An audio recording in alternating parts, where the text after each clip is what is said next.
अभी जो है आप लोगों को बता दूं कि जो भी वीडियो लेक्चर यहां पर क्लास हो रही है वो सारे क्लास आपको इसी नाम से मिल जाएगा, Yuvodaya academy physics classes bye Sanjeev विश्वास।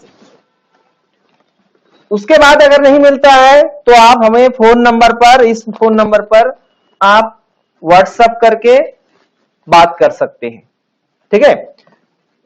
फिजिक्स के लिए यहां फिजिक्स लिख देंगे, केमिस्ट्री के लिए केमिस्ट्री कर लेंगे, बायोलॉजी के लिए बायोलॉजी कर लेंगे। फिजिक्स करें के जगह अगर केमिस्ट्री कर देंगे तो संजीव विश्वास की जगह मनीष श्रीवास्तव कर देंगे, और यहाँ बायोलॉजी लिखेंगे तो श्रीनिवास राव करके लिख देंगे।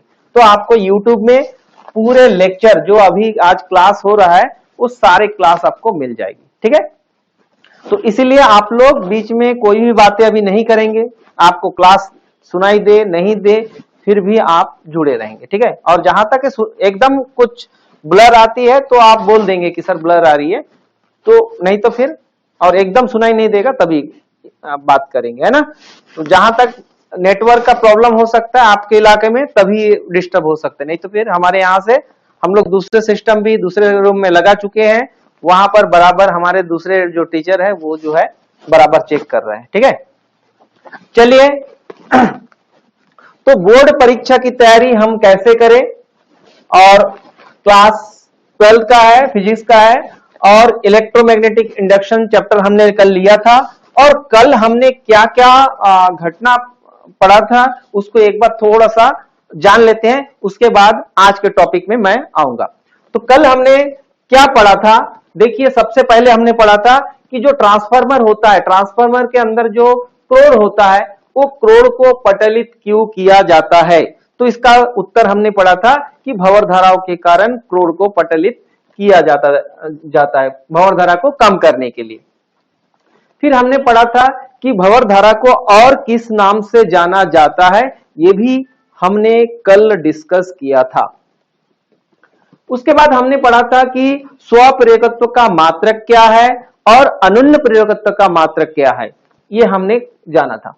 फिर हमने पढ़ा था कि लेंज का जो नियम हम पढ़ते हैं तो लेंज का नियम का उपयोग क्या है, यानी जो प्रेरित धारा होता है उसकी दिशा बदलाने के लिए हम लेंज का नियम का प्रयोग करते हैं। चलिए फिर हमने क्या पढ़ा था कि चुंबकीय फ्लक्स का एसआई मात्रक क्या है, चुंबकीय फ्लक्स क्या है और चुंबकीय फ्लक्स का एसआई मात्रक क्या है। ये सारे चीज हमने बताया था कि जो बल रेखाएं हैं, बल रेखा जो किसी पृष्ठ के लंबवत गुजरती है उसको हम क्या कहते हैं, चुंबकीय बल रेखाएं। चलिए फिर हमने पढ़ा था कि भंवर धाराओं का एक उपयोग लिखिए, बहुत सारे उपयोग के बारे में हमने बताया था, उसमें से एक उपयोग आपको लिखना है।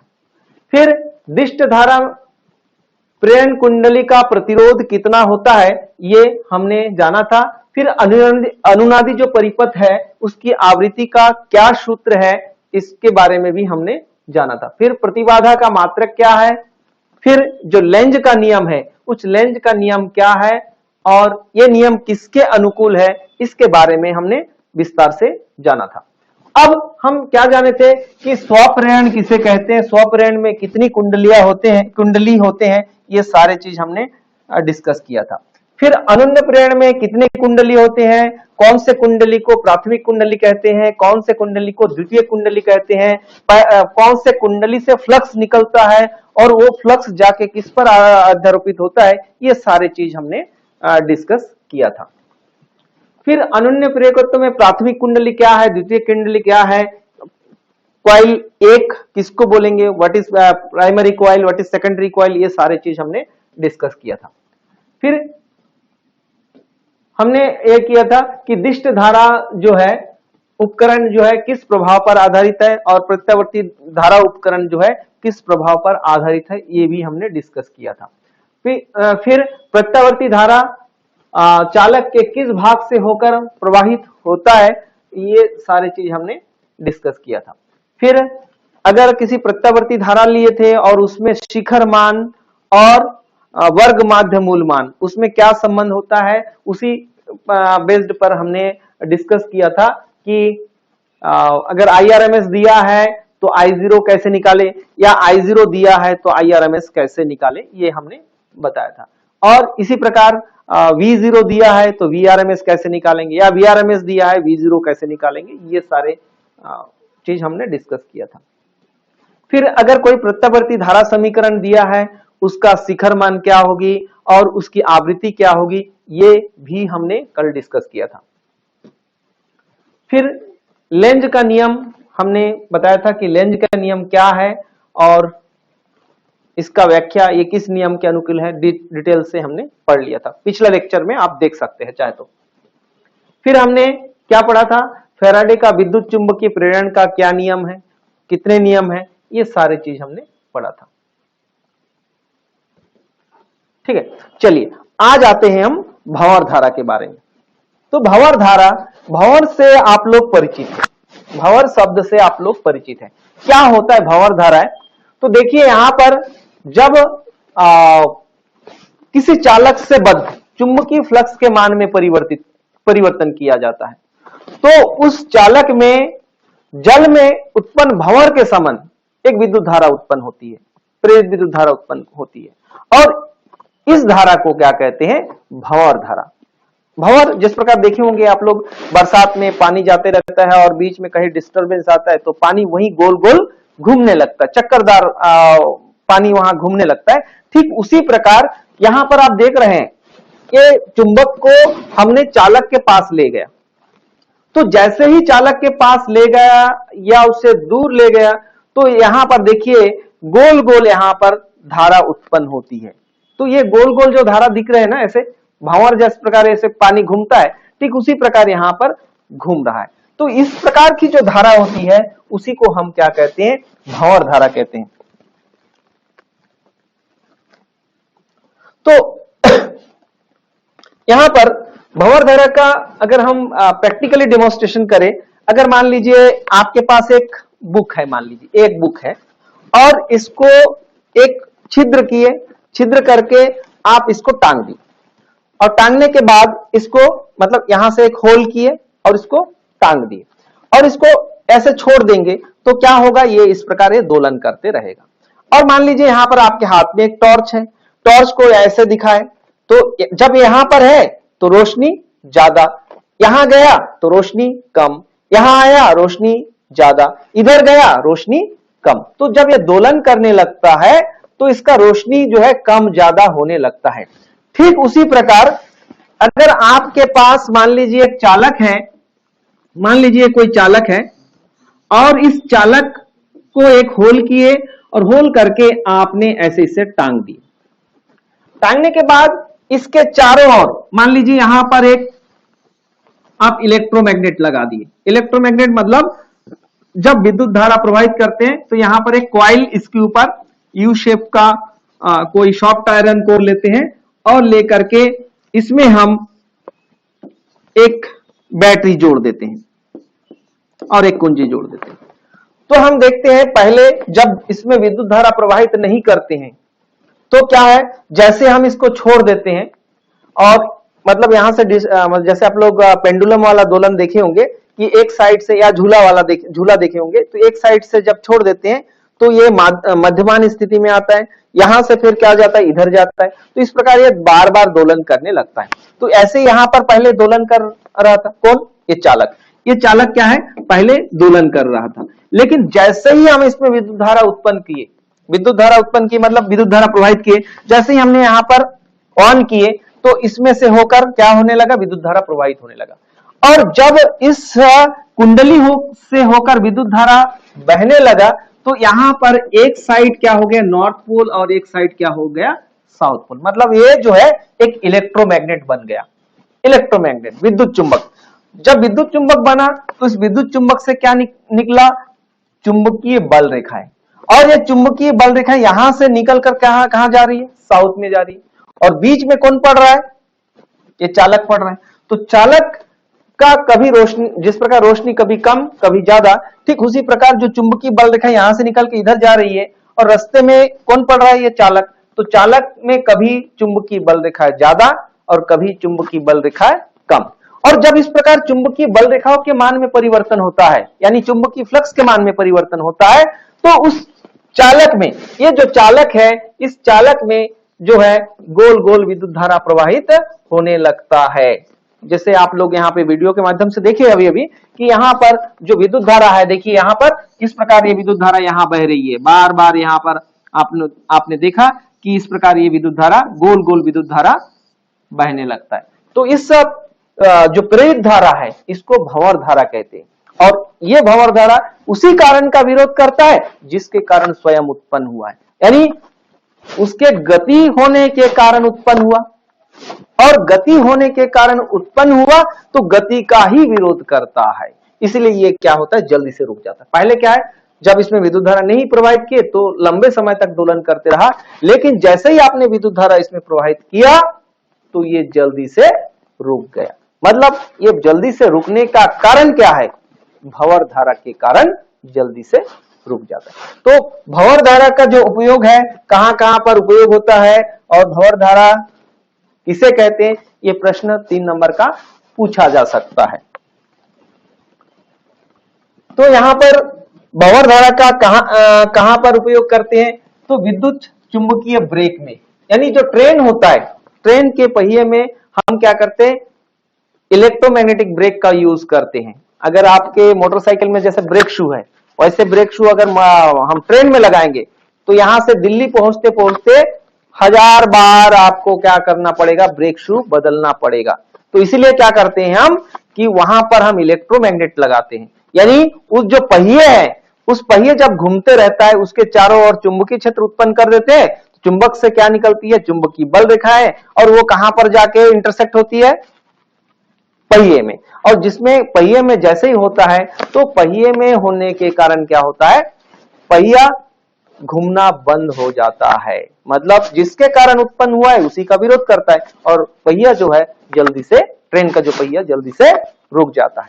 तो यहां पर फिर आप प्रेरण भट्टी में, प्रेरण भट्टी देखे होंगे, जब किसी का डेथ हो जाता है तो डेथ हो जाने से क्या है, उसको जलाते हैं प्रेरण भट्टी में, इंडक्शन फर्नेस में जो जब जलाते हैं उसमें क्या है, करंट से किसी आदमी को जला देते हैं। एक्चुअल में क्या होता है, वहां पर जो भंवर धाराएं हैं, एडी करंट है, लार्ज अमाउंट ऑफ हीट को प्रोड्यूस करता है, बहुत ज्यादा उष्मा को उत्पन्न करता है, जिसके कारण जो बॉडी है, जो भी चीज जलाना है उसको प्रेरण भट्टी में डालने से क्या हो जाता है, वो नष्ट हो जाता है। तो किसके कारण होता है, ये एडी करंट यानी भंवर धारा के। चल कुंडली धारा मापी को रुद्ध दोल बनाने के लिए, चल कुंडली जो धारा मापी होता है उसको रुद्ध दोल बनाने के लिए भी हम भंवर धारा का उपयोग करते हैं। ठीक है, तो सिंपल आपको डेफिनेशन लिखना है कि भंवर धारा किसे कहते हैं और भंवर धारा का क्या क्या उपयोग है ना, ये सारे चीज आपको लिखना है। ठीक है, एक प्रश्न है जो 4 नंबर का पूछा जाता है, हर साल 4 नंबर का एक प्रश्न होता है जो मूल्य आधारित प्रश्न होता है। तो मूल्य आधारित प्रश्न किस प्रकार होता है कि मूल्य आधारित प्रश्न ट्रांसफार्मर से रिलेटेड होता है ना। तो सबसे पहले देख लेते हैं कि मूल्य आधारित प्रश्न क्या कैसे होता है और उसके बाद पहले हम ट्रांसफार्मर को जानेंगे, फिर हम मूल्य आधारित प्रश्न पर आएंगे। तो देखिए किस प्रकार आता है क्वेश्चन में, क्वेश्चन पर आते हैं पहले और फिर हम इसको डिटेल करेंगे। तो इसमें मूल्य आधारित प्रश्न किस प्रकार दिया रहता है कि जैसे एक नाम दे देंगे किसी स्टूडेंट का नाम, कि एकदम कंपलसरी क्वेश्चन है, ये आना ही है, मान के चलिए आना ही है इस प्रकार का प्रश्न। मूल्य आधारित प्रश्न 23 नंबर क्वेश्चन में एक प्रश्न हर साल देखेंगे आप लोग कि पूछा जाता है। और जनरली ये 2 प्रश्न जो है या तो फिर एडी करंट से पूछा जाता है या फिर ट्रांसफार्मर में पूछा जाता है या मोटर एसी डीसी डायनेमो से पूछा जाता है। तो इसमें से एक प्रश्न पूछा जाता है। तो आज जो प्रश्न हमने लिया है ट्रांसफार्मर से, तो ट्रांसफार्मर से किस प्रकार है हम देखते हैं।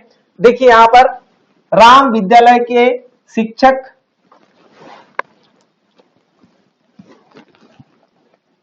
देखिए राम विद्यालय के शिक्षक विद्यार्थियों को शैक्षिक भ्रमण के लिए दूर स्थित शक्ति संयंत्र में ले गए। शिक्षक महोदय ने बताया प्रत्यावर्ती धारा के रूप में विद्युत ऊर्जा का प्रेषण इतनी लंबी दूरी तक शहरों में किया जाता है और प्रत्यावर्ती धारा को उच्च वोल्टता तक उठाया जाता है तथा शहर के ग्राही स्थानों पर युक्तियों का प्रचलन करने के लिए वोल्टता को घटाया जाता है, इसके फलस्वरूप ऊर्जा में बहुत हानि होती है। इस प्रकार की कहानी के बाद छोटा सा प्रश्न जो है, कोई इस प्रकार कोई कहानी दे देंगे कि पावर स्टेशन में ले गए और ये वो देखिए बच्चे ने ये प्रश्न पूछे या शिक्षक ने ऐसे बताया, और बाद में क्या दिया रहेगा, कुछ प्रश्न इस प्रकार दिया रहेगा,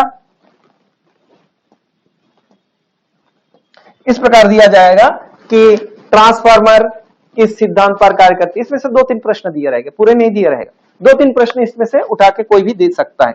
जैसे ट्रांसफार्मर किस सिद्धांत पर कार्य करती है, फिर इसकी प्रकार लिखिए, ट्रांसफार्मर कितने प्रकार के होते हैं, ट्रांसफार्मर में ताम्र ऊर्जा ह्रास या हानि क्या है, ट्रांसफार्मर में ताम्र ऊर्जा ह्रास को कैसे कम किया जा सकता है, या ट्रांसफार्मर में लौह ह्रास कैसे होता है, या ट्रांसफार्मर में लौह ह्रास को कैसे कम किया जा सकता है, फिर उच्चाई ट्रांसफार्मर किसे कहते हैं, या अपचाई ट्रांसफार्मर किसे कहते हैं, ट्रांसफार्मर की परिणामन अनुपात का सूत्र क्या है, ट्रांसफार्मर की नामांकित चित्र बनाइए, राम तथा शिक्षक महोदय प्रत्येक द्वारा प्रदर्शित 2 मूल्य का उल्लेख कीजिए। तो इस प्रकार प्रश्न पूछा जा सकता है।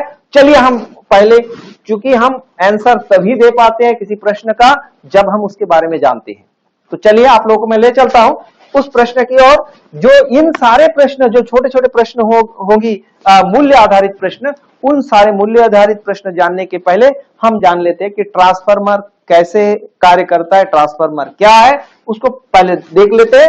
उसके बाद हम इन प्रश्नों को फिर आपसे ही पूछेंगे, आप ही जो है इसका उत्तर दे पाएंगे।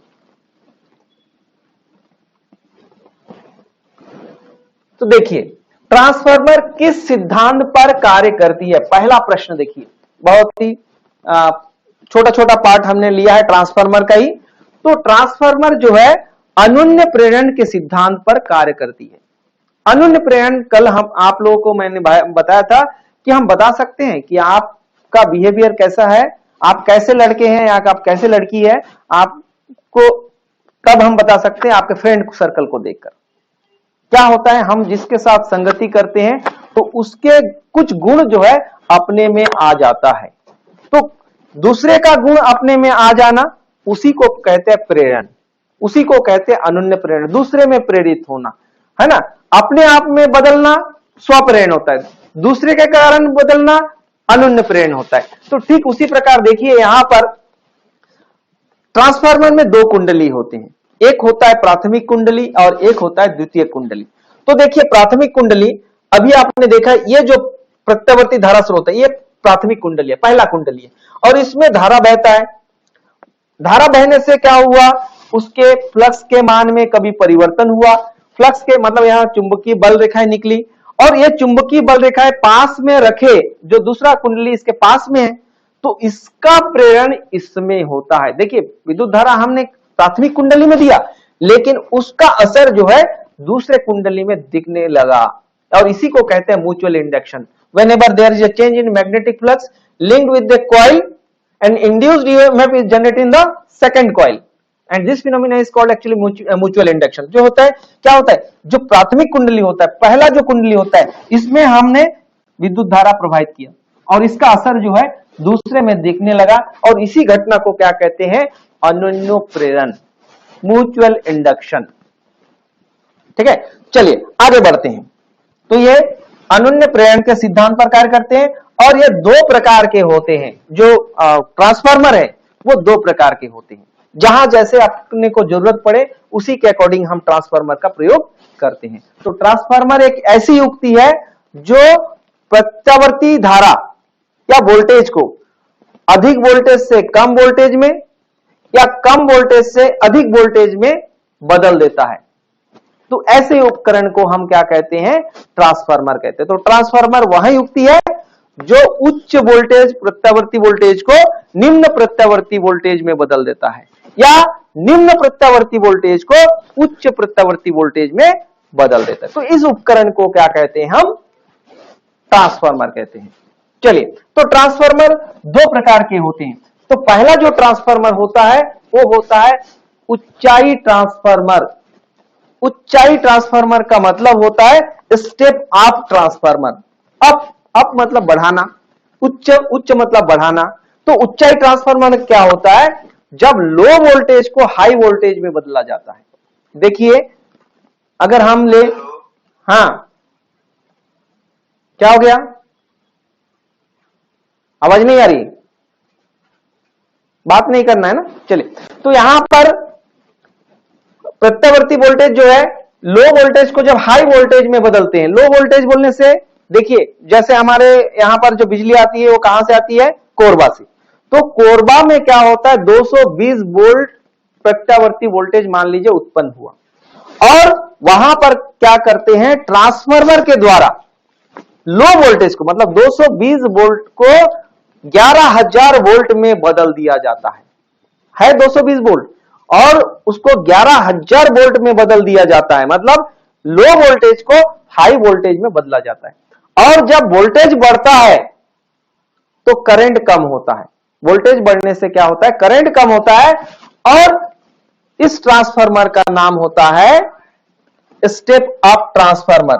यानी यहां पर जो प्राथमिक कुंडली है, इस प्राथमिक कुंडली में कम वोल्टेज हम देते हैं और आउटपुट जो है अपने को ज्यादा मिलता है। मतलब 220 वोल्ट हमने दिया, यहां पर मान लीजिए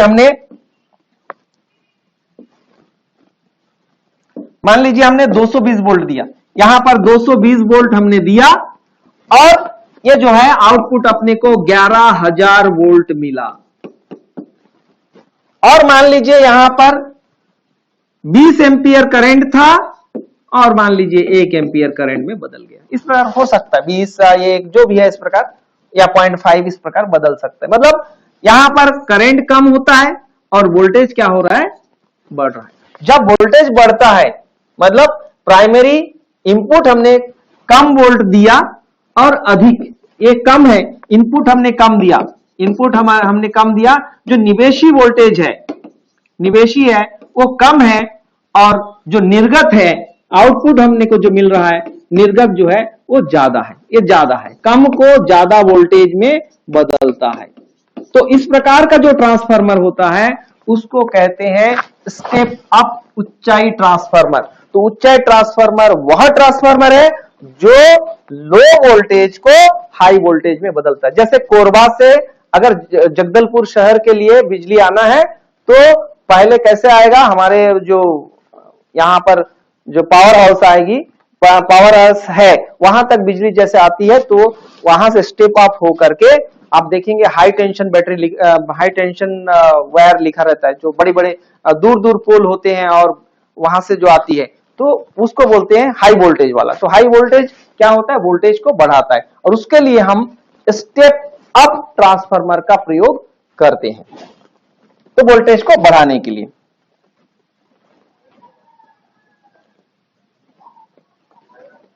नेक्स्ट है अपचाई ट्रांसफार्मर। अपचाई ट्रांसफार्मर में क्या होता है, अपचाई ट्रांसफार्मर में जस्ट उसका उल्टा है। अपचाई ट्रांसफार्मर में देखिए यहां पर जो हमने इनपुट दिया, इनपुट क्या है, मान लीजिए 10 वोल्ट है और ये 5 वोल्ट में बदल रहा है।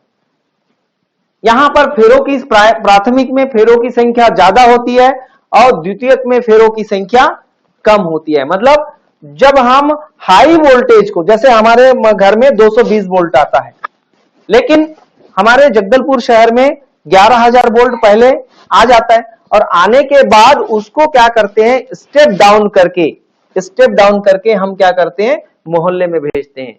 तो वहां पर जो ट्रांसफार्मर का उपयोग करते हैं वो स्टेप डाउन ट्रांसफार्मर होता है। स्टेप डाउन ट्रांसफार्मर में हम क्या करते हैं, हाई वोल्टेज को लो वोल्टेज, ये हाई है, हाई इनपुट है, हाई वोल्टेज है, उच्च वोल्टेज है, ये उच्च वोल्टेज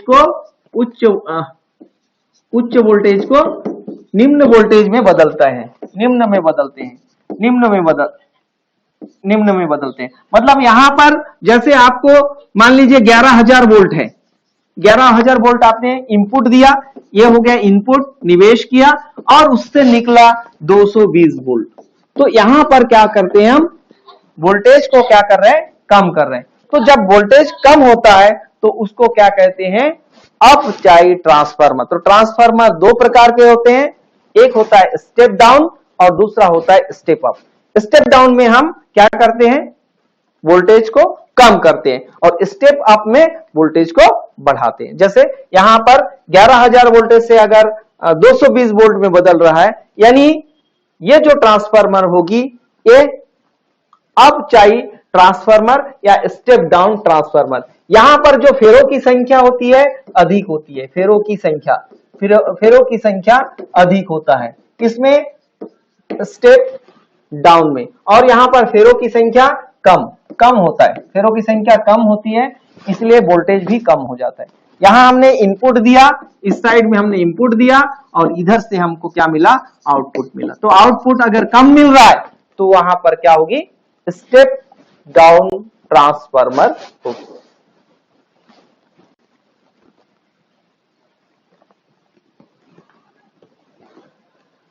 यहां पर ट्रांसफार्मर का जो डायग्राम है इस प्रकार बनाना है।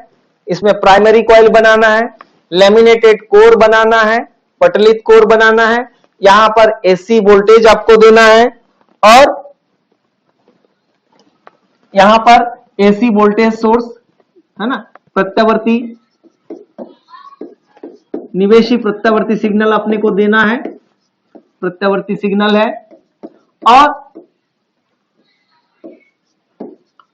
और यहां पर निर्गत प्रत्यावर्ती आउटपुट अपने को मिलता है। निर्गत मतलब हमने जो इनपुट दिया, और इनपुट हमने प्राथमिक कुंडली में दिया, और आउटपुट जो है हमने को द्वितीय कुंडली में मिलता है। यहां पर जो प्राथमिक कुंडली है, देखिए ये है प्राथमिक कुंडली में हमने इनपुट दिया, यहां पर एक कॉइल है, और इस कॉइल के बाद ये प्राथमिक हो गया, इस साइड वाला कुंडली प्राथमिक कुंडली कहलाता है, और इसका असर जो है दूसरे कुंडली में यहां पर देखने को मिल रहा है वो क्या है, द्वितीय कुंडली कहलाता है।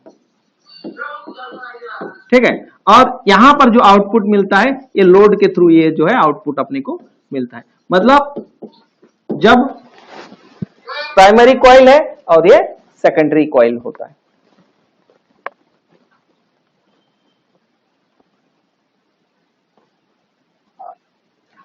नेक्स्ट, अब ये अभी हमने जो पढ़ा है कि जब प्राथमिक कुंडली में जब भी प्रत्यावर्ती धारा दी जाती है तो उसमें क्या होता है, आप लोग पढ़े होंगे, जब भी किसी चालक में विद्युत धारा प्रवाहित होती है तो वह एक चुंबक की तरह व्यवहार करने लगता है, मतलब वो चुंबकीय क्षेत्र उत्पन्न करता है, और जब चुंबकीय क्षेत्र उत्पन्न करता है तो उससे क्या निकलती है, चुंबकीय बल रेखाएं, और जिसको हमने नाम दिया चुंबकीय फ्लक्स। तो प्रत्यावर्ती धारा में क्या होता है, परिमाण और दिशा दोनों समय के साथ बार बार बदलते रहता है। मतलब जो कुंडली है बार बार चुंबकित होता है और विचुंबकित होता है, मतलब एक बार चुंबकीय गुण रहेगा, एक बार चुंबकीय गुण नहीं रहेगा, यानी चुंबकीय फ्लक्स के मान में परिवर्तन होगा।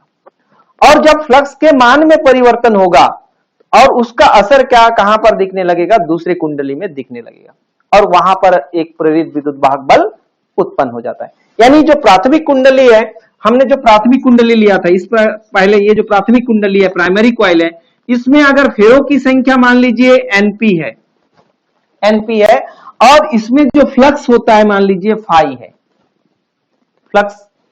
है, तो इसमें प्रेरित विद्युत वाहक बल क्या हो जाएगा, E is equal to minus of NS into d phi by d t. यानी फैराडे का जो द्वितीय नियम है कि प्रेरित विद्युत वाहक बल ईपी, प्रेरित विद्युत वाहक बल फ्लक्स परिवर्तन के दर के समानुपाती होता है, कल हमने पढ़ाया था। तो EP is equal to minus of NP d phi by d t. इसी प्रकार यदि जो फ्लक्स प्राथमिक कुंडली में है वही फ्लक्स क्या होता है, द्वितीय कुंडली में हो जाता है, तो E S is equal to क्या हो जाएगी, minus of N S into d phi by d t. ये दो समीकरण आपको मिलेगा। मतलब जितना फ्लक्स प्राथमिक कुंडली में है, अगर कोई क्षरण ना हो, मतलब बीच में कोई गायब ना हो, तो क्या होगा, जितना फेरे प्राथमिक कुंडली में है एनपी, और उससे जो फ्लक्स होगी और उसके कारण जो प्रेरित विद्युत वाहक बल होगी, ये समीकरण 1 से दे सकते हैं और इसको समीकरण 2 से दे सकते हैं। मतलब दोनों में फ्लक्स समान है।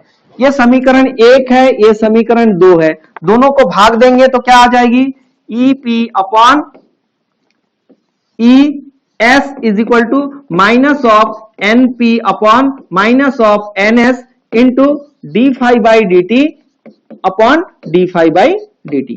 तो यहां पर d five by d t cut जाएगा, माइनस माइनस कट जाएगा, यानी EP upon E S is equal to क्या बचेगा, एनपी अपॉन एन एस। इसको समीकरण 3 मान लो, इसको समीकरण 1, समीकरण 2 और समीकरण 3।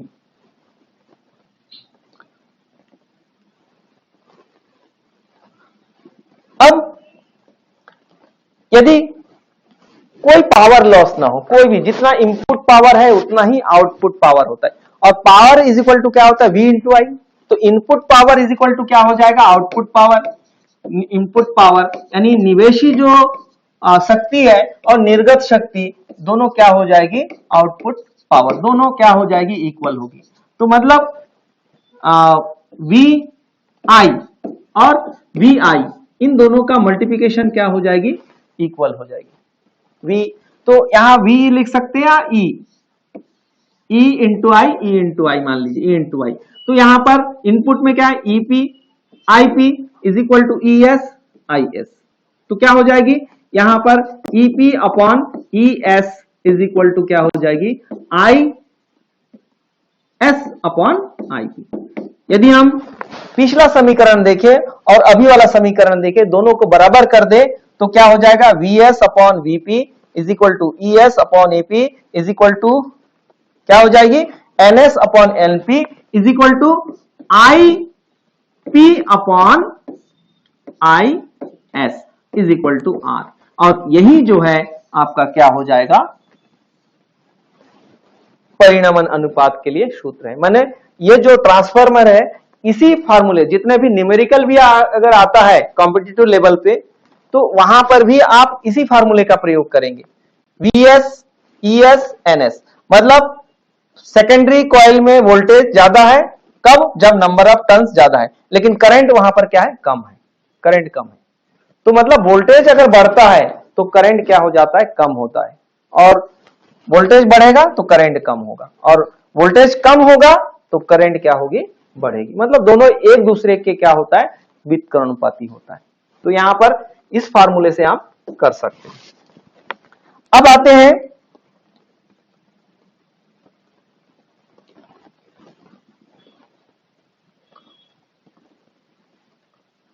अब जो प्रश्न हमारे पास था, उन सारे प्रश्न पर हम आते हैं कि अभी एक प्रश्न और था कि ऊर्जा हानि जो होती है ट्रांसफार्मर में वो किस प्रकार होती है।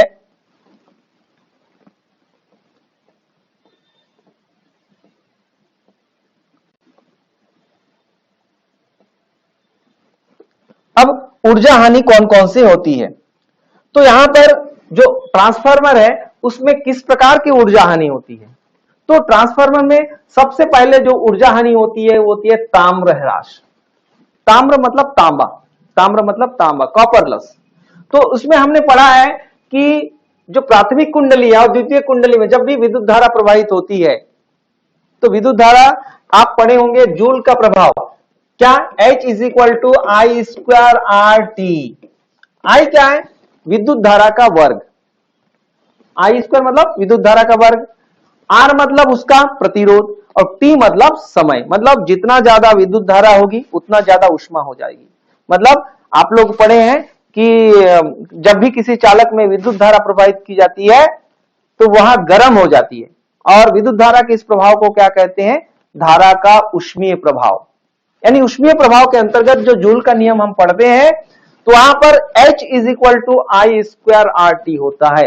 यानी I यहां पर विद्युत धारा है, जितना ज्यादा विद्युत धारा होगी उतना ज्यादा ऊष्मा उत्पन्न होगी, जितना ज्यादा प्रतिरोध होगी उतना ज्यादा ऊष्मा उत्पन्न होगी। जितने समय के लिए हम विद्युत धारा प्रवाहित करेंगे, यानी ज्यादा समय, जैसे आपके पास घर में एक इलेक्ट्रिक प्रेस है, आप उसको 1 मिनट के लिए ऑन किए और उसको 1 घंटे के लिए ऑन किए, तो आप देखेंगे अगर एक मिनट के लिए आप ऑन करते हैं तो आप देखेंगे कम गर्म होता है, लेकिन 1 घंटा आप ऑन करके छोड़ देंगे तो बहुत ज्यादा गर्म हो जाएगा।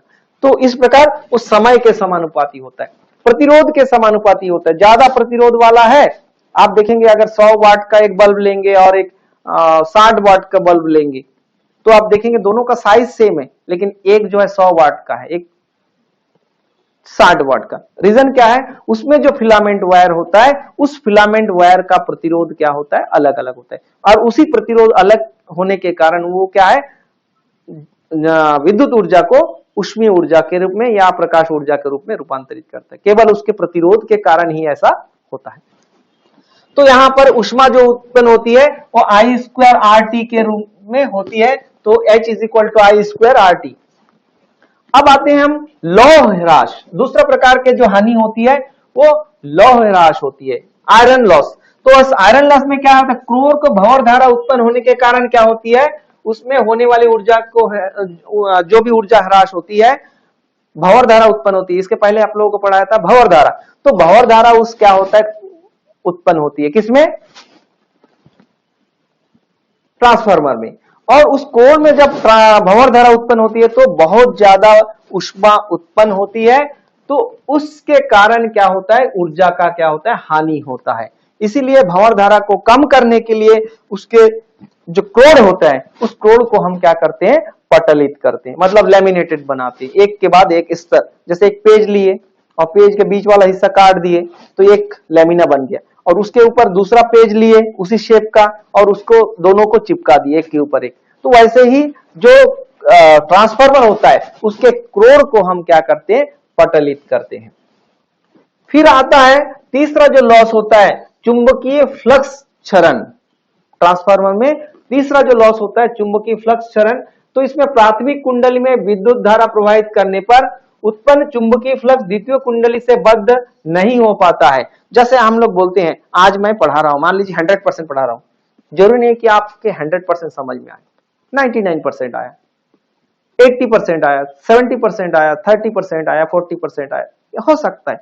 तो वैसे ही यहां पर प्राथमिक कुंडली से जो निकलता है, जो फ्लक्स निकलता है, वो फ्लक्स हमने आइडियल कंडीशन में क्या मान लेते हैं कि पूरे के पूरे फ्लक्स जो है वो द्वितीय कुंडली से बद्ध होता है। लेकिन वास्तव में ऐसा नहीं होता है, कुछ ना कुछ फ्लक्स क्या होता है, क्षरण होता है, मतलब इधर उधर चला जाता है। ठीक है, तो यहां पर कुछ इधर उधर चला गया तो उस फ्लक्स को क्या कहते हैं, चुंबकीय फ्लक्स क्षरण, लीकेज ऑफ मैग्नेटिक फ्लक्स, है ना। फिर आता है शैथिल्य ह्रास। अगला प्रकार के जो लॉस होता है, 4 प्रकार के, ताम्र ह्रास, लौह ह्रास, चुंबकीय फ्लक्स क्षरण और शैथिल्य ह्रास। तो प्राथमिक कुंडली में प्रत्यावर्ती धारा प्रवाहित करने पर कोर बार बार चुंबकित और विचुंबकित होता है, जिससे कुछ ऊर्जा का ह्रास होता है। इस ह्रास को शैथिल्य ह्रास कहते हैं। शैथिल्य ह्रास को कम करने के लिए नरम लोहे का कोर को प्रयुक्त किया जाता है। यानी आप जानते हैं कि जो प्राथमिक कुंडली में जब प्रत्यावर्ती धारा प्रवाहित होती है तो क्या होता है, हम जानते हैं कि प्रत्यावर्ती धारा का परिमाण और दिशा दोनों समय के साथ बार बार बदलते रहता है। तो यहां पर जो प्रत्यावर्ती धारा है वो बार बार जब बदलता है तो जो कोर है बार बार चुंबकित होता है, माने मैग्नेटाइज्ड होता है, और डीमैग्नेटाइज्ड होता है, मतलब एक बार वो चुंबक की तरह व्यवहार करता है, एक बार कोई चुंबक नहीं है, मतलब साधारण लोहे की, साधारण पदार्थ की तरह। तो ये जो चुंबकित होना और विचुंबकित होना, मतलब एक बार मैग्नेटाइज्ड होना और एक बार डीमैग्नेटाइज्ड होना, और जिसके कारण क्या होता है, कुछ ऊर्जा का लॉस होता है, कुछ एनर्जी का लॉस होता है। तो इसी लॉस को हम क्या बोलेंगे, शैथिल्य ह्रास या हिस्टैरिसीस लॉस। तो इस प्रकार 4 लॉस है। अब आते हैं जो प्रश्न पूछा जाता है और उस प्रश्न पर हम आते हैं। अब देखिए, आप आराम से उस प्रश्न का उत्तर आप दे सकते हैं। तो आपके पास जो प्रश्न था उस प्रश्न पर हम आते हैं कि जो प्रश्न था, मूल्य आधारित घटना दिया था, आप लोगों को बताया था इस प्रकार कोई घटना दिया रहेगा, उसके बाद कुछ प्रश्न इस प्रकार पूछ सकते हैं। क्या क्या प्रश्न है वो हमने बताया था कि क्या क्या प्रश्न पूछ सकते हैं। सभी प्रश्न नहीं पूछा जाएगा, हमने इसमें सैंपल लिया है, इसमें से 2-3 पार्ट पूछा जाएगा। तो 2-3 पार्ट कुछ भी हो सकता है। चलिए, किस प्रकार हो सकता है, देखिए। पहला क्वेश्चन था ट्रांसफार्मर की किस सिद्धांत पर कार्य करती है, ट्रांसफार्मर किस सिद्धांत पर कार्य करती है। तो आप लोगों को बताया था ट्रांसफार्मर किस सिद्धांत पर कार्य करती है। अभी अभी आप लोगों को बताया था कि ट्रांसफार्मर जो है अनन्य प्रेरण के सिद्धांत पर कार्य करती है। आप लोगों को वीडियो के माध्यम से मैंने दिखाया भी है कि किस प्रकार फ्लक्स प्राथमिक कुंडली से निकलती है और द्वितीय कुंडली में जाके अध्यारोपित हो जाती है, उसमें लिंक हो जाता है। तो ये सारी चीज आप लोगों को दिखाए। तो यहाँ पर जो ट्रांसफार्मर है अनुन्य प्रेरण के सिद्धांत पर कार्य करती है, यानी म्यूचुअल इंडक्शन पर बेस्ड है। कौन? ट्रांसफार्मर। फिर ट्रांसफार्मर कितने प्रकार के होते हैं ये भी आप लोगों को बताया था कि ट्रांसफार्मर दो प्रकार के होते हैं, एक होता है स्टेप अप ट्रांसफार्मर, एक होता है step down transformer. Step up यानी ऊंचाई ट्रांसफार्मर में लो वोल्टेज को हाई वोल्टेज में बदलता है, और जब लो वोल्टेज को हाई वोल्टेज में बदलते हैं तो क्या होता है, लो वोल्टेज को जब हाई वोल्टेज में बदलते हैं तो करंट हाई करंट से लो करंट में बदल जाता है, उल्टा हो जाता है। अगर वोल्टेज बढ़ रहा है तो करंट क्या हो जाता है, कम हो जाता है। तो दो ट्रांसफार्मर होते हैं, दो प्रकार के, एक होता है ऊंचाई और एक होता है अपचाई, स्टेप अप ट्रांसफार्मर, और दूसरा होता है स्टेप डाउन ट्रांसफार्मर। अगला, ट्रांसफार्मर में ताम्र ऊर्जा ह्रास हानि क्या है, तो ये भी आप लोगों को अभी अभी बताया था कि उसमें जो कॉइल होता है, प्राथमिक कुंडली होता है, द्वितीय कुंडली होता है, उसमें कॉपर का वायर होता है, और जब उसमें विद्युत धारा प्रवाहित होती है तो एक सूत्र है H is equal to I square R T. I विद्युत धारा, आर प्रतिरोध और टी उसका समय है। तो इसी के फॉर्म में क्या होता है, विद्युत ऊर्जा जो है ऊष्मीय ऊर्जा के रूप में रूपांतरित हो जाता है। यानी जब भी आप ट्रांसफार्मर के पास से जाएंगे तो देखेंगे वो एक तो आवाज करता है, दूसरा क्या होता है वो उसको छुएंगे, अगर जैसे ऑफ कर लीजिए, अगर ऑफ कर देते, कट ऑफ कर देते और उसके बाद भी हम छूते हैं तो देखते हैं कि ट्रांसफार्मर गर्म हो जाता है। तो गर्म होने का कारण क्या है, ताम्र ह्रास को। और इसको कम करने के लिए क्या करते हैं, जो तार होता है प्राथमिक कुंडली या द्वितीय कुंडली की जो तार होता है उसको मोटा बनाया जाता है। अगर मोटे तार है तो प्रतिरोध क्या होता है, कम होता है। पतला तार में प्रतिरोध ज्यादा, मोटे तार में प्रतिरोध कम। इसको भी आप लोगों को मैंने बताया था विद्युत धारा वाला चैप्टर में।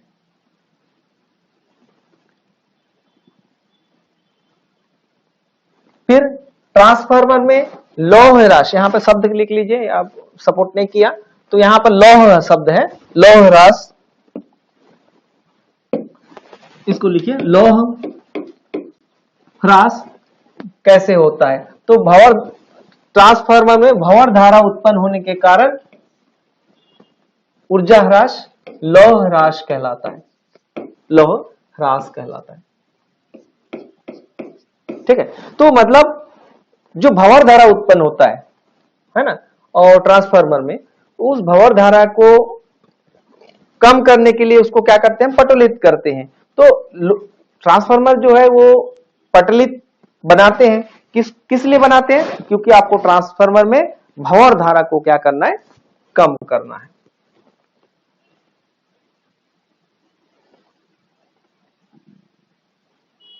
फिर आगे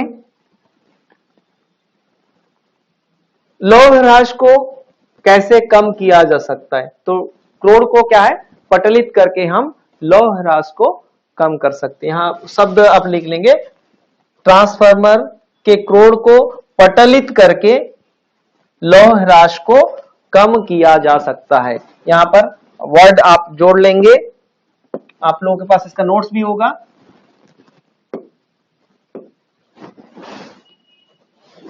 तो यहां पर पटलित शब्द का ये कर देंगे, पटलित यानी लैमिनेटेड करके लौह ह्रास को कम किया जा सकता है। यानी जो लौह ह्रास है उसको कैसे कम करेंगे, लौह ह्रास भंवर धारा के कारण होता है, और भंवर धारा को तभी आप कम कर सकते हैं जब उसको आप क्या करेंगे, पटलित करेंगे, क्रोड को क्या करेंगे, पटलित करेंगे।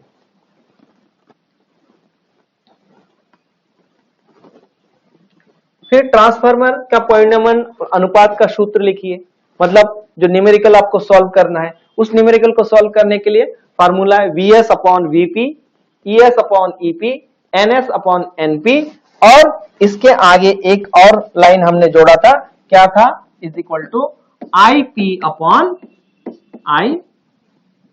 Is। देखिए पूरे में Ss चल रहा है, लेकिन यहां पर नीचे क्या है, ऊपर में क्या है, P आगे, primary.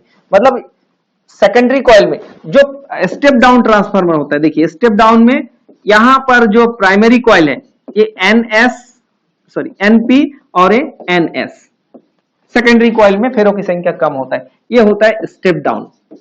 Step down. Step down में जो होता है वोल्टेज, जैसे 11,000 वोल्टेज है और 11,000 वोल्टेज को आपने 220 वोल्ट में बदल दिया, या यहां पर फेरों की संख्या ज्यादा है, फेरों की संख्या कम है, तो इस प्रकार यहां पर धारा अधिक होता है, यहां पर धारा कम और यहां पर धारा अधिक हो जाएगा। यहां पर हमने इनपुट दिया और यहां पर हमने आउटपुट लिया। तो इस प्रकार जो ट्रांसफार्मर होता है स्टेप डाउन, इसके उल्टा कर लेंगे स्टेप अप। और यहां पर जो सेकेंडरी कॉइल होता है, यदि फेरों की संख्या कम है तो इसकी जो मोटाई है ये भी ज्यादा होता है। इसको भी आप याद रखेंगे, यहाँ पे किसी किसी बुक में दिया है, किसी में नहीं दिया होगा। ये जो तार होता है, जो अगर हम इसको फेरों की संख्या अगर कम ले रहे हैं, फेरों की संख्या कम है, तो ये तार क्या होते हैं, तार मोटे होते हैं, मोटे होते हैं, यहां पर तार पतले होते हैं। तो आप लोगों को मैं एक टॉपिक पढ़ाया था रेक्टिफायर। रेक्टिफायर मतलब दिष्टकारी। तो दिष्टकारी में क्या है, जब हमने पढ़ाया था तो उसमें भी हमने बताया था कि वहां पर जो स्टेप डाउन ट्रांसफार्मर का हम यूज करते हैं, कई बुक में बराबर नंबर ऑफ टर्न्स दिया है, गलत है। आपको यहां पर ट्रांसफार्मर नंबर ऑफ टर्न्स ज्यादा करना है, यहां पर कम करना है, इसको आपको याद रखना है। यहां पर हम लेते थे P1 सिरा, ये P2 सिरा, ये S1 सिरा और ये S2 सिरा हम लेते थे।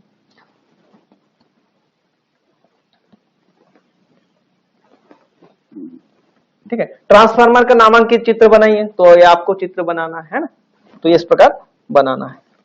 ठीक है, फिर ये क्वेश्चन कंपलसरी रहता है, ये पॉइंट क्या कि राम तथा शिक्षक महोदय द्वारा प्रदर्शित दो मूल्य का वर्णन कीजिए, दो मूल्य का वर्णन कीजिए। तो दो मूल्य कौन कौन सा है, राम जिज्ञासु तथा जागरूक है, मतलब हर जो वही स्टूडेंट जागरूक है, स्टूडेंट जागरूक है ना, तो जागरूक है।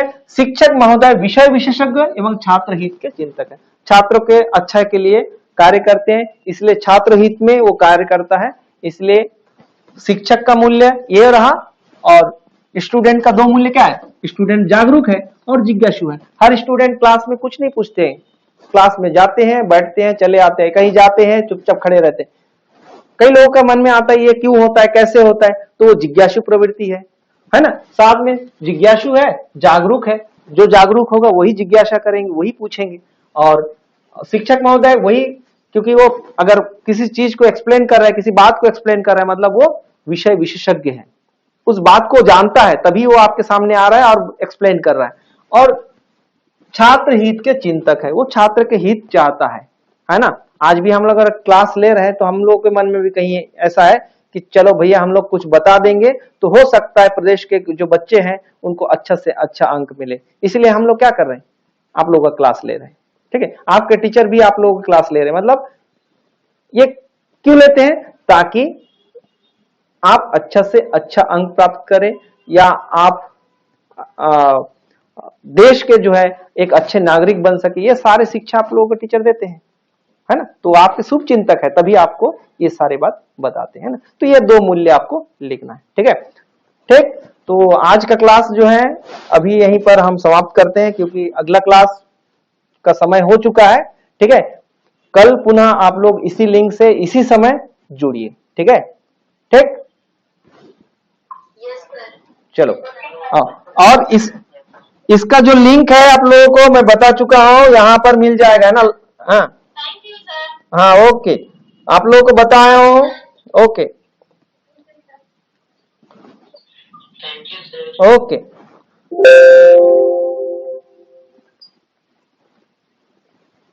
ठीक है, तो आप लोग कोई भी डाउट हो तो इस नंबर पे आप लोग फोन करके बता सकते हैं ना।